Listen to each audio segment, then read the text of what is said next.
Hello bachcho, let's read the question. So question says that 2 mole of an ideal gas where the CV is given 1.5 R is subjected to the following changes in a state.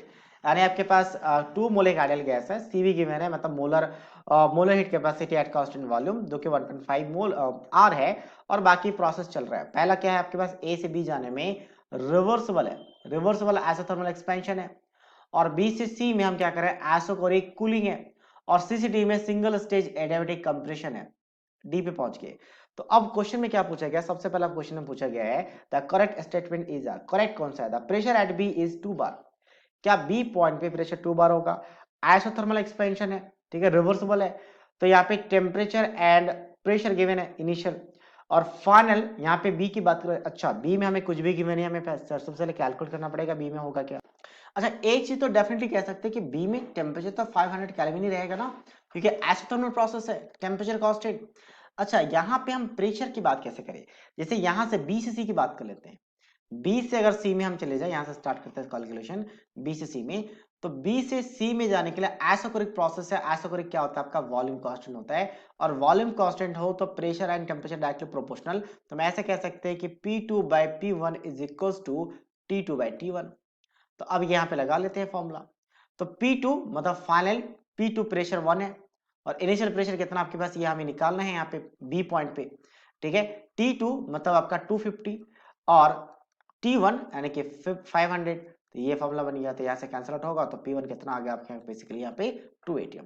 तो मतलब पहला वाला 2 बार not ATM, basically बार, कि बार में था तो बार में ही आएगा, तो दैट मीन्स फर्स्ट जो आपके पास है वो आपका ट्रू है। Next, temperature at D is, D point पे हमें टेम्परेचर कैलकुलेट करना है, तो हम कैसे कैलकुलेट करेंगे। अच्छा टेम्परेचर सबसे लास्ट में जाएगा, कि आपका डी पॉइंट पे पहुंचना है, तो बाकी हम देखते हैं बाकी क्या है। सी डी का डेल्टा एच पूछा है, सी डी का, तो सी से लेकर डी तक। अच्छा यहाँ पे भी हमें क्या चाहिए होगा, हमें फाइनल टेम्परेचर चाहिए ही चाहिए होगा सी डी के लिए। अच्छा और क्या है आपका, बी से सी तक आप डेल्टा यू, तो एक काम करते हैं बी से सी में डेल्टा यू निकाल सकते हैं क्या, आइसोकोरिक प्रोसेस है, आइसोकोरिक प्रोसेस है, हम बी से सी में डेल्टा यू निकाल रहे हैं, delta U of B C. तो डेल्टा यू कैसे निकालेंगे, अगर डेल्टा यू की बात करें तो ये होता है n C V into delta T. तो एन नंबर ऑफ मोल्स है, 2 मोल गिवन है, और सी वी आपका 1.5 आ रहे हैं। डेल्टा टी की बात करें तो 500 से हम कहां से कहां जा रहे हैं, बेसिकली बी से सी जा रहे हैं, तो बी से सी में ये माइनस ऑफ 250 आएगा, ठीक है।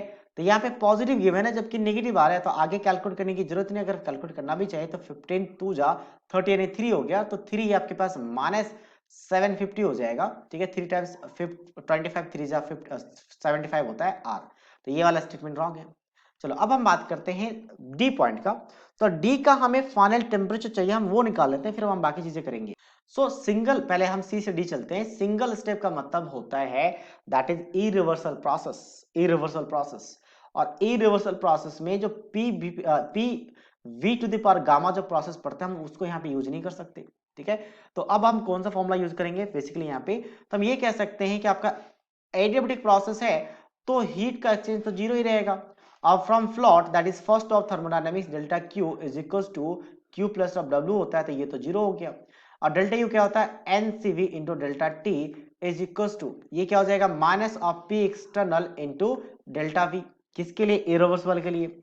और डेल्टा वी हमें यहाँ पे वी का क्या गिवन है, वॉल्यूम गिवन नहीं है, तो डेल्टा वी लिखा जा सकता है आपके पास N R T two by P two minus N R T one by P one, ऐसा लिखा जा सकता है V two minus V one को। अब ये n तो कैंसिल आउट हो जाएगा, n तो हम कैंसिल आउट कर लेंगे, और यहाँ पे इसका वैल्यू 1.5 r है, तो नेक्स्ट स्टेप में लिखेंगे, तो r को भी यहाँ पे जब लिखेंगे तो r के साथ कैंसिल आउट कर देते हैं, तो बचा T2 माइनस T1।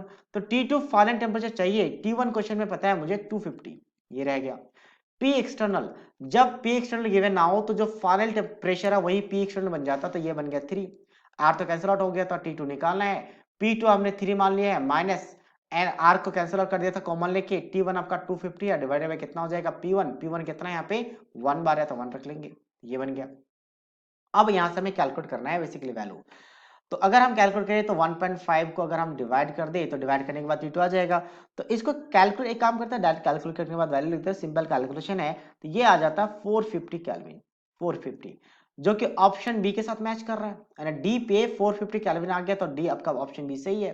अच्छा, हम सी डी के लिए एक लास्ट हम ऑप्शन सी की बात कर रहे हैं, सी डी के लिए हम डेल्टा एच निकाल लेंगे, जो क्या होता है n C P into delta T.